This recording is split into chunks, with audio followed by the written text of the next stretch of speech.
papi ninda shaiwa Kaitana kuningune papi ninda baiwa Namo Utengeta namo Ekove namo Kurera namo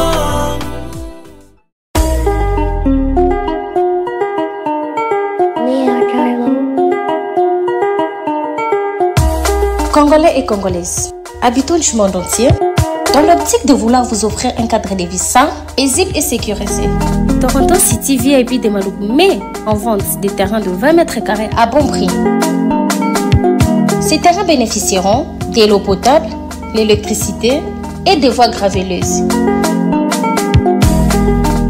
Situé à proximité de la zone économique spéciale de Maluku, et voisin des sites Vodacom en République démocratique du Congo, Toronto City VIP se démarque par l'originalité et la beauté de son espace en vous offrant des terrains déjà cadastrés.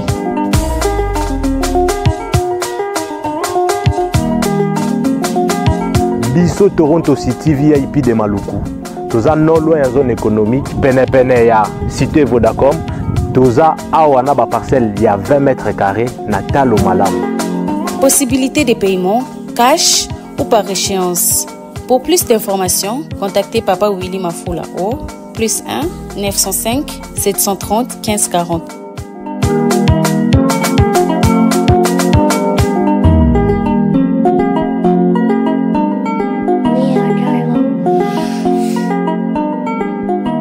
Offre limitée dans la mesure du stock disponible.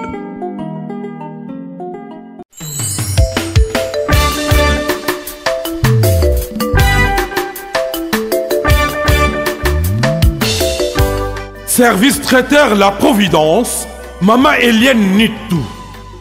Toujours prête à vous servir. Des professionnels confirmés à votre portée, à votre service.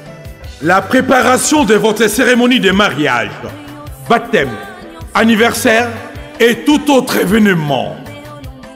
Un service culinaire, la cuisine africaine et universelle, Loboko ya Maman, avec des mets variés, buffet à la demande, décoration des salles et divers autres services par des pros. C'est la spécialité du service traiteur, La Providence, Maman Eliane Nitou. Un contact pour vous, les 06 15 31 69 90. Maman Eliane Nitou. Réservez vite pour confirmer, Maman Eliane Nitou. Service traiteur, La Providence, Balambi Lelo, Bolier Kaka Lelo. La Providence, Biloko ya Moto. 12 ans d'expérience, s'il vous plaît. Toujours à votre service et merci de votre confiance. La Providence toujours. La Providence Kaka. La Providence pour tous. Maman Eliane Nitou. Gloire à Dieu.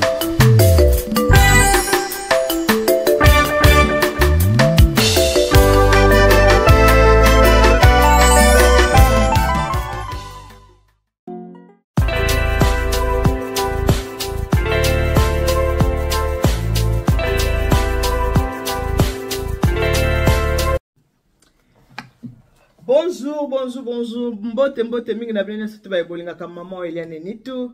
Na pesi bino ba mbote ba ebwe ma vimpi ki mbote kienu abarizenu malukai. Est-ce que bolamuki bien? Boni ba santé. Kimi ezali? Ici c'est votre deuxième Maman Eliane Nitou. De mon côté tout va bien par la grâce de Dieu. Nzamba mawa ala musibiso na makasi. Ndena lo baka toujours ki ekola la kolamuka eza habitude te. Soko la muki na tongo kuti pema ya bomoy. Oye mina se mwana soki na moni tongo ya lelo nakobanga nzambe soki na moni tongo ya lelo nakobanga nzambe ala ba soko za mutakanda kotala ngai te po ko sepela na ona ngai te so po za fanatique révolté kotala ngai te po ko sepela na yo na ngai te ngai nazaka mutesengo yona linga bato batalanga bazala pe batesengo punzambe alinga kanda te Bible ba biso ke butu ekuta bino na kanda te so nzambe alobaki ebute kuta bino na kanda te ezali parce que nzambe ayebaki ke okoki kolala na ntongo asepela azwi mpe molimo na yo sikoyo soki olalaki na kanda olalaki na sanduka makambo na motema ekolamuki te okokende wapi yango wana bible ezobaki ebutu ekuta bino na kanda te ya mutu mosala moki abona ntongo emo akangi elongi ondi abundaki na bandoki na butu ntango nzambe apesa mpe mabomo ekumisa nzambe sepela pesa nzambe merci kotala teke mpo na zangi boye mpo na zangi boye yoselaka ya bible contentez-vous de ce que vous avez bosepela na oyo boza nango lelo toza déjà le 27 juillet 2024 le jour J lelo toza na événement moko ya munene na mboka na biso Congo biso so toyebi ete mikolo nyonso tu tozaleka na makambo koloba pona ndeko na biso oyo aza na kombo ya pasteur Mike Kalambai frère Mike Kalambai ndeka na kobengela ye bondi makala nyonso parce que na bible ezaka likambo frère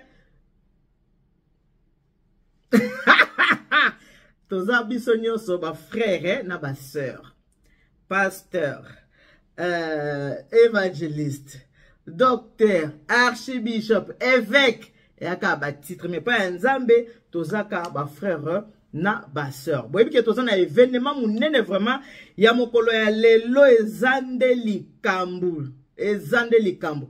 Na sina tindi kuna na Congo batalela talelanga babi bazo tala déjà balobi en tout cas ba moni penza ki eza ko s'annoncer vraiment batu babandi ko sa nini batu babandi déjà ko kota boyebi bien que pasteur Mike Kalamba lobaki que batu ba ko kota partir vendredi ba ko lala kuna pona tongo bazanga plasté to mona batu babeta vraiment ba musique ya gospel bien pe ba musique mondaine nde to benga kango mais to mona kina muto yaki vraiment na tembe ya boete ya koloba ete en tout cas mokolo ngoko mona na makambo yo bo mona tezande ko moyebisinga momeli ni tu yo to comprendre kote moko ndiozo kote passer Mike mo ndiozo no ozo kote la ete nga kote la mutu tena zana nga au milieu du village nazo bakali kamundenge ezali ce n'est pas na kote la pasteur Mike na kote la ina nini na koloba pe mabe pona ye ya nini donc est-ce que ça atina mon côté nga la sala ka boyebi ke ndenge toza awa toza na tango ya démocratie la kisi ke toza na liberté d'expression mutu ko kikoloba oyo azokanisa soki nga la lobi o nga azokanisa yupo ko kikoloba oyo azokanisa soki makanisa nga na yo ekutani te ekotinda to bunda te ekotinda to sona te tokozala kaka wana me biso mibale tozo partager eloko moko te me to garder kaka o to bengi kaka bondeko parce que bible na biso aimez-vous les uns et les autres nzambe aza ko senga biso to lingana avant ya ko linga nzambe nous sommes des petits dieux au tali moningane na tali bona photo na moni mon 1m85 mais ce n'est qu'un signe tout mukanda na lingi déjà te parce que c'est mon mari na lingi nanu automatiquement pour azali mwana ya nzambe na salelika bible ke aimez-vous les uns et les autres donc na talika abonanzela amino na o Dieu créa l'homme na lingi déjà pour ça mwana nzambe ndenga mwana milinga ba je suis une très belle créature de Dieu parce que bible lobi créer l'homme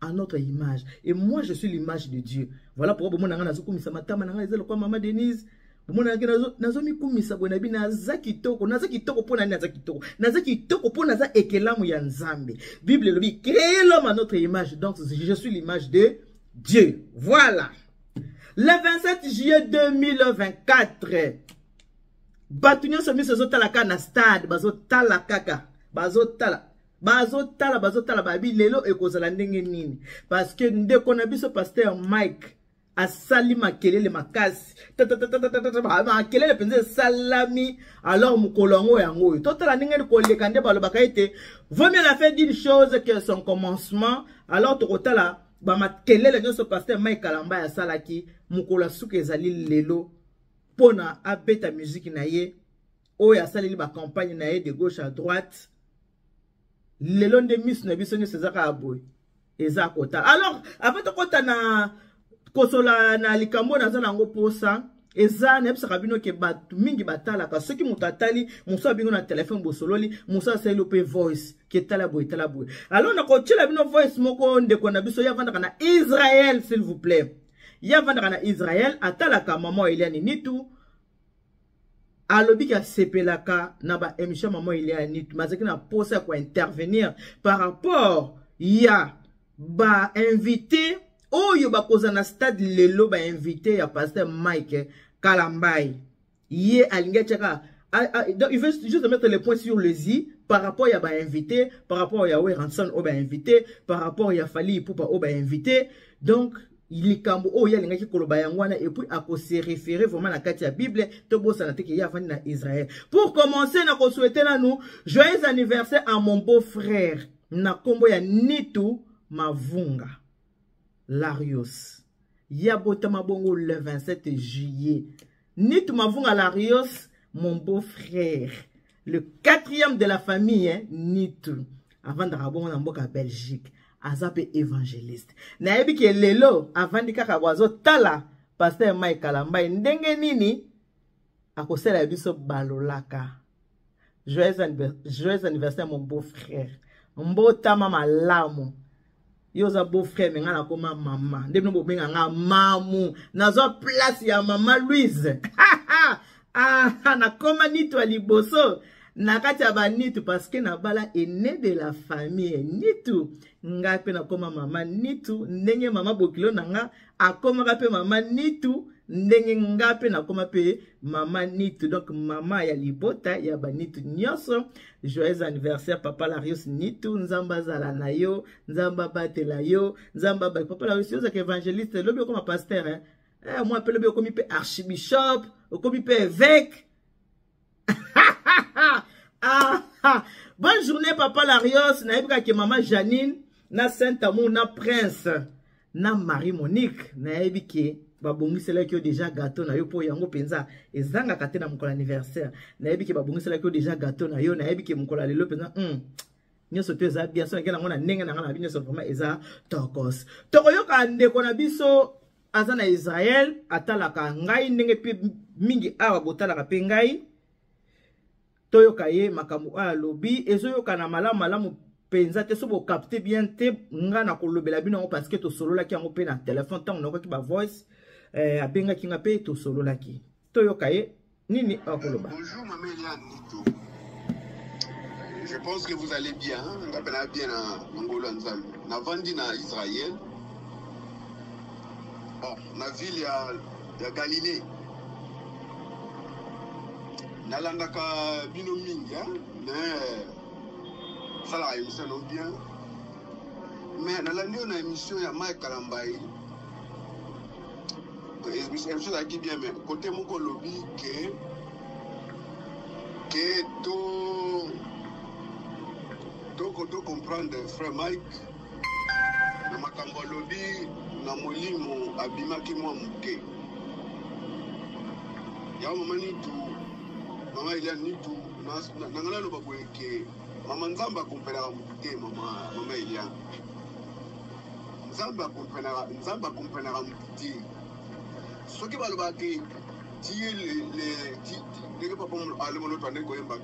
nous comprend mieux que ce qui est autour de nous. Natango ba souffrance na biso, natango ba passe na biso, accompagner la biso les gabatons. Mais pour na masumu maman, nzamba accompagner la terre, il est saint. Babi, il faut que celui qui est, donc baby Dieu est saint. Il faut ce qui lui adore. Pas qui peut pas à la santé. Comment maman? Donc, il y a qu'on va comprendre parce que maman Kalambai azali ignorante. Aïe dit que il y a azali couple azali pasteur. Donc, Nzambe accompagne na masumu te maman. Tango il y a dans yon dimeli Nzambe comme Seigneur et Sauveur. Dieu ne nous a jamais dit que vous serez les saints, vous ne pécherez pas. Non. Dieu sait que nous allons pécher.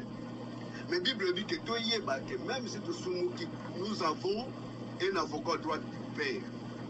Mais il y a 5 bisous, ce que mon iko sumuki, et les pasteurs, les frères simples. Il faut aucun départ Nzambe au 5 abolim ici. Nzambe maman comprendra. Dieu ne comprend pas le péché.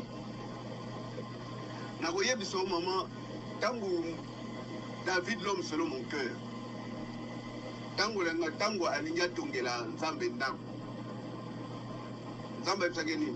Merci David mais yo otongela ndako te parce que yo maboko neza makila aboyi oui aux hommes selon mon cœur mais pour na botongela nga ecclesia kotonga ecclesia te parce que maboko na yo eza makila na longo esu wana na kei uza uza mutu mo na bible tango ba memi sanduku mibeko sango nduku mibeko etengami siko uza ya kimi mbangu po enge kwe ya yemba mo kimi mbangu po abongisa mwe kwe ya te atanga simbi sanduku mibeko mbala moko mutu na kwe ya kufa sur place David kute merci David aleli nzambe po eno sali boye nzambe ndengona mono nzambe ya bongo bon pour inviter baya na stade maman bible le bien la louange si aux hommes trois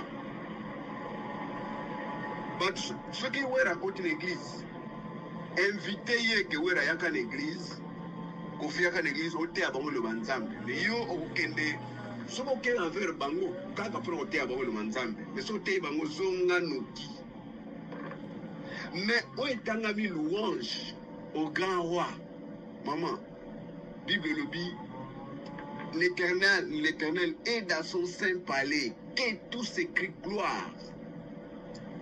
Alors, bateau, il faut pas la bête. C'est pas n'importe qui peut chanter pour Dieu. Et ça, c'est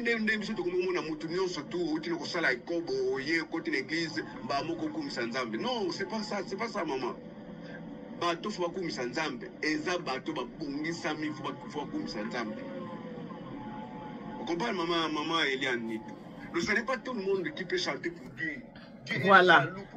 Eza tellement moulaïke na suki siango nanouana pour to continuer ko solo la na kota la moins détail ndenge to sola ki na ndeko alobi na ngai boabi na ngai maman Nitu alobi ki ye aza d'accord te pona ndenge pasteur Mike Kalamba a invité ba Wera, a invité ba Fali, a invité ba JB zaki invité pour JB na bosani a invité Sona waze quoi héritier Watanabe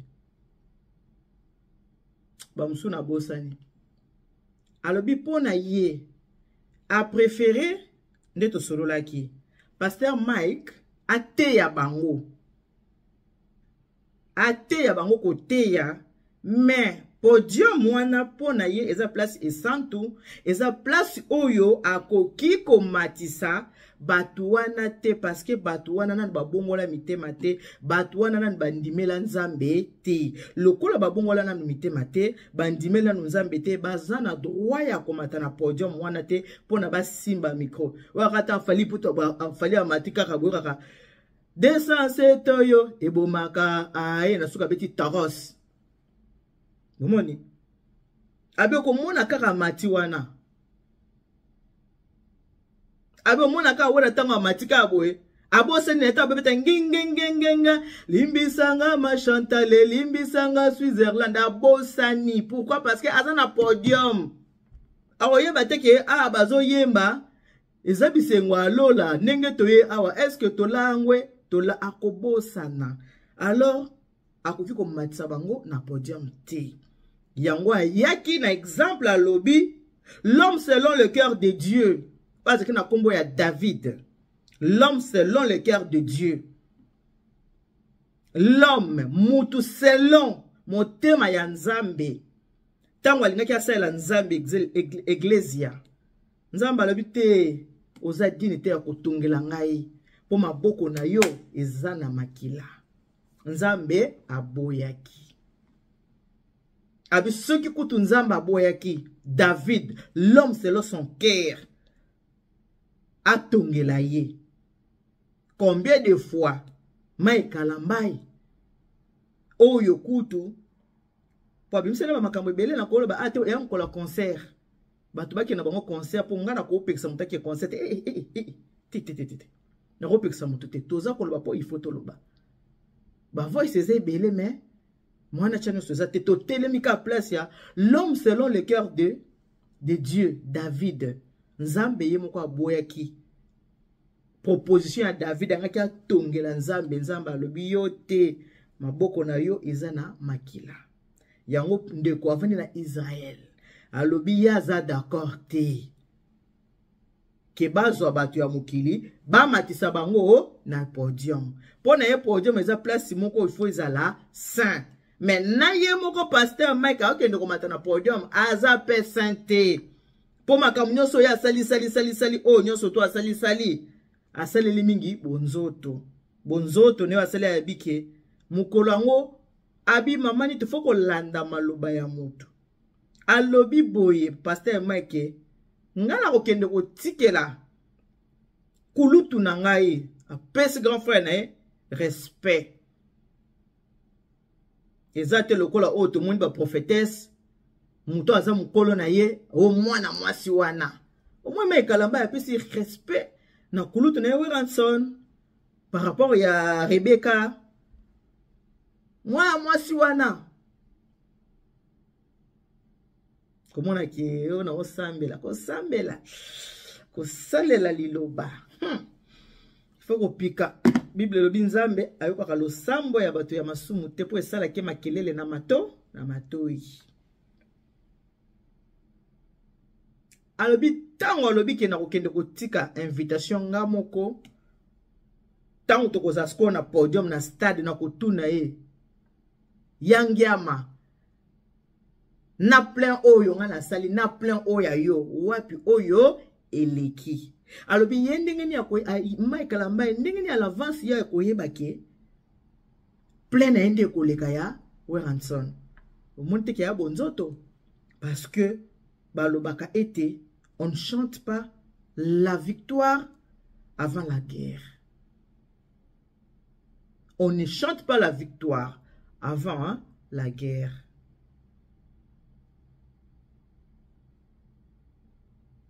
Soki bitumba obundi yango nanu te ko tuta tolo te ke bitumba oyo na kolonga yango bunda nanu tomona ka bundisaka biso awati na este babotola biso mboka balobaka ka balobaka bazobotola te biso pe to bundaka mboka na biso eza kaka wana.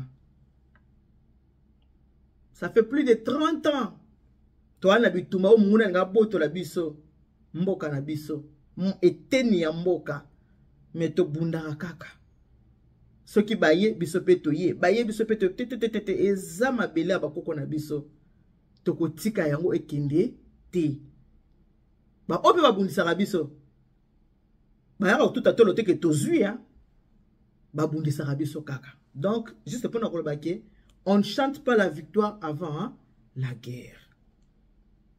Donc on a vu no ba voix ces belé mais ce qu'on a vraiment la temps mingi te le loto a samedi on a kota na cuisine une femme dans la cuisine lelo pour ba te belé ba na posa na la cuisine ba bi mikolo yo manqué biso trop na cuisine. Alors les fona sala bango plaisir na sa nini na kota na cuisine ba o ba okende na stade kuna to tombeli bango kaka bonne chance parce que na vie na mokili kolukelaka moninga mabete na mokili ko souhaitaka mabete pona mutu soki mutu azosala likambo na ye amoni yango eza malamu o encourager kaka o souhaiter kaka bonne chance. Miss lelo zo kotala kaka ndeko na biso Mike Kalambai oyo bato bakangi na mitu eza ya koloba que baza kozela plein eleka ya Weranson. Boyebi que tango Weranson le roi de la forêt no pena tanga kombo yangia mate mais ka pona pasteur Mike yango kombo na ezo yanga na muno pona yebi no batalga mameli ani tu olo bakaba bimbisa mokili tozaka na se moya na mokili nzambe alingaka biso nyonso po tozabana na ye. C'est vrai comme qui makambo kosaela nzambe eza na ba principe mais pona amour bolingo nzamba alingaka biso so po biso so toza bana na ye. Alors tango ba Weranson ba Jiben Piana ba betaka ba concert na ba stade internet ezalaka te Internet ezalaka te, la publicité se faisait de bouche à l'oreille, de bouche à l'oreille. Mais bato babeti ba stade. Mutu moko nanu alongol stade ya we Ranson te. Po ya salaka plein, ya plein. Ya wana Mike Kalamba a lancé défi à lobike oyo ya ye ekoleka ya yangi ya mama Kanda we Ranson mobile mama Sylvie Mampata. Pasteur, Monsieur ba Congolais ezotala yo na mokolo ya lelo. Ngai maman Elia Nitu. Na souhaité yo bonne chance. Na souhaité yo bonne chance. J'espère que batu nyonso bengisaki bakoya. J'espère. Oh, nyonso yo bengisaki bakoya. Ozo pe ba surprise bato pe bengisaki te oyo kanisaki pété. Bon pe bo sa nini bakoya. Tango komona bango ba ah, yé pa yé. Oh, yé pa yé. Yé pa yé. Bato balobi que Pasteur Mike kamuna danse ne soka zo bina jiba zo bina. Différence ezo salate. Alors le quoi les hommes kolango ya danse, to tchana mpe mo danse muke totala. Ndenge nini makinu ya lelo le 27 et kozala na kati ya stade. Voilà par rapport à danse wana kokotala ndenge nini. Ceux qui sont exacts on dirait Yanonga Wengeto Tomabato quartier latin to fali même makinu na ndenga nzambe. Oui, par rapport à la danse, par rapport à la danse, il ne va pas falloir ici que to véhiculer quelque chose dans mitu ya bana nzambe. Où on a comme impression que danser pour le Seigneur, c'est mondain. Danser pour Dieu, c'est païen. Ça, c'est un piège. Soyez un peu tolérant à oser. Chanter pour le Seigneur, c'est païen ou c'est mondain. Ça, c'est un piège de l'ennemi. Danser. Où est-ce que vous mettez la parole de Dieu qui dit louer l'Éternel, même pas avec la danse, hein. Bible avec des danses au pluriel. Vous voyez, c'est-à-dire que David pouvait danser du roi qu'il était au point de choquer sa propre femme, vous imaginez. J'imagine il avait dansé comment. Mais je crois que nous ici, nous restons quand même modérés dans notre façon de faire. Mais après... Mais pourquoi seulement maintenant? Puisque ceux qui comparé. Non, non, c'est vrai qu'au imaginez le pasteur Mike devant vous ici. C'est le pasteur Mike de Bonganga Nzambe. Voilà, justement. C'est le pasteur Mike de Mal à l'aise. Voilà. Vous vous rappelez? Mal à l'aise, ce sont des chansons dansantes, oui, et ça se faisait comment dans les fêtes partout. C'était des moments de danse. Mais je crois que c'est une bonne chose que la matinée dose n'a rien combiner l'ensemble. Pourquoi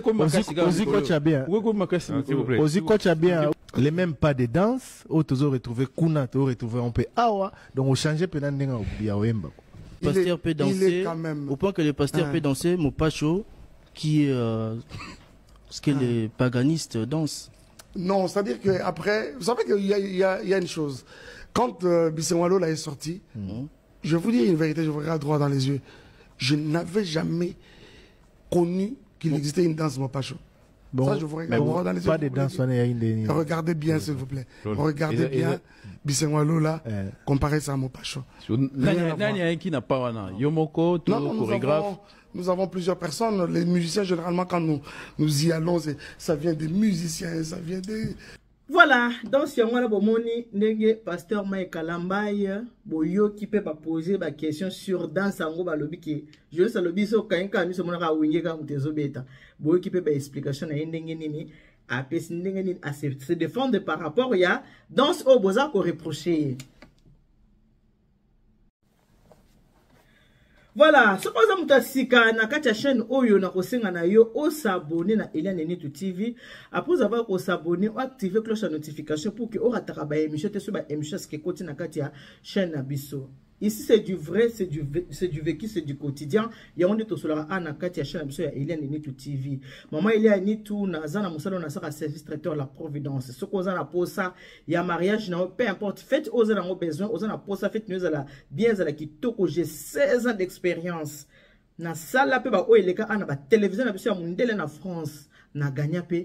Ba compétition wana. Alors, ozana posa fait na za la kitoko, nyoso za la kitoko, komitungisa te benga mama ili ani tu numéro na nga téléphone ya wana ozomona wana na se écran yango pe eza numéro na nga ya WhatsApp soko benginga okozonga na numéro na nga yango wana. Naza opela auto bengi la providence alimentaire yango za bon na chambre froide. To yebi kende to za na ba mboka misika ba mboka poto, to tika ba famille na biso na mboka ya Congo. Alors le quoi to tika ba famille biso ba bantu to yebi to ba valeur ya mabota, to salisa mabota.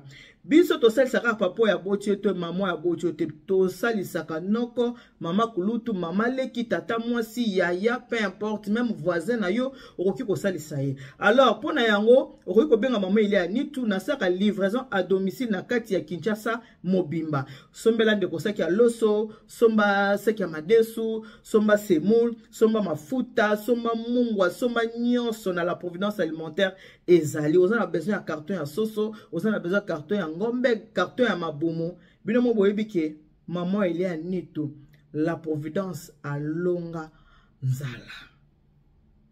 Awa pe to sa na ba émission culinaire. Pona lelo to sikiwana. Toi Sakidila. Accent sana. Merci beaucoup. Matondo. Que Dieu vous bénisse. God bless you. Mungu anubariki. Tata nzambe kalisaku muna. Nzamba nubeshinel bana ba bonne journée. Boka mataba bisous. Kobosa nate. Toza le 27 juillet 2024. Sono osumba ki tike na yote. Kende okende na yo. Kosepela. Elongona nde konabiso. Frère Mike Kalambai wa Kalambai.